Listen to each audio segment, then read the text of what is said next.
Hey everyone, all right, the Nixon, let's punch in here a little bit, Nixon Regulus watch. There's a little tag on here. I don't know, I'm not seeing it on the box. Whatever, this is the Nixon Regulus. There we go, the Regulus. There is a metal version of this watch, and then there's also like a Regulus Classic, I think they call it like the Mark I. There's also like a Regulus, I think like Expedition. They're all a little bit different and do kind of different things, other than they sort of look the same. All is to say I'm not the biggest fan. This is a very beefy watch. I mean, look at it compared to an Instinct Solar, which has a number of additional features, including heart rate monitoring, GPS, all that stuff. The Instinct Solar is smaller. The Regulus is just huge. And I just don't know if it's necessary. You know, G-Shocks accomplish the same damn thing and aren't this big. I'm grateful that they included a custom countdown timer, and I'll get into that in a moment.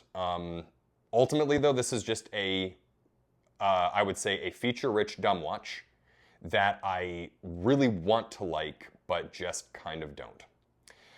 Let's blast through a few things here. These two buttons, you got mode and light. Nice and easy, right there on the front, love that. And then this is sort of your toggle switches where you can, you know, select different things, change stuff up, etc. You got the clock. You've got a chronograph 1, chronograph 2. That's kind of clever, so basically you can run stopwatch 1, stopwatch 2. I must admit that that is a lot of fun. I don't really know most people that would need that all the time, but it's at least a cool thing that it has.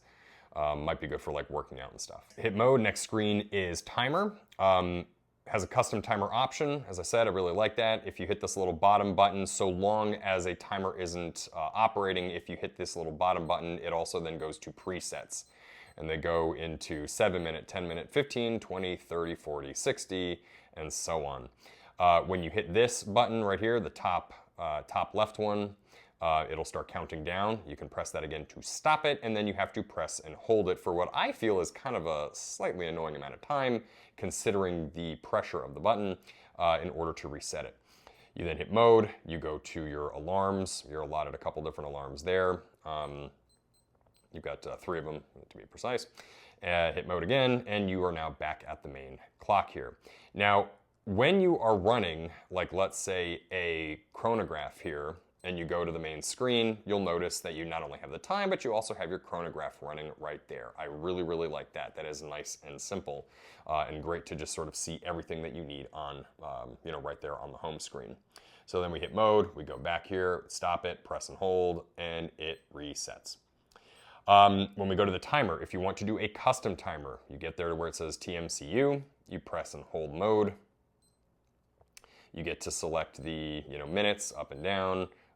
If you press and hold, they do move pretty quickly, although you need to kind of press and hold it a little bit longer than I would like in order to activate the quick scroll. You hit mode again, it allows you to change the seconds.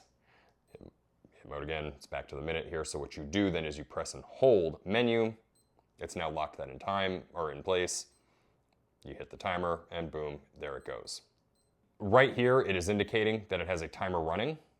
I like that, that's kind of nice. Like that it has the seconds right there. I like the screen.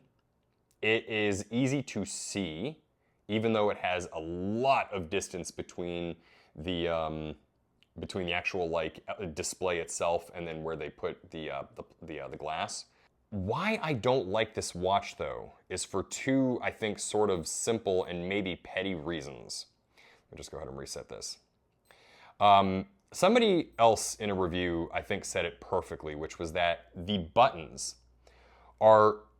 require so much pressure that it's either fatiguing to the fingers or it requires so much pressure that you don't know if you've actually activated them at all.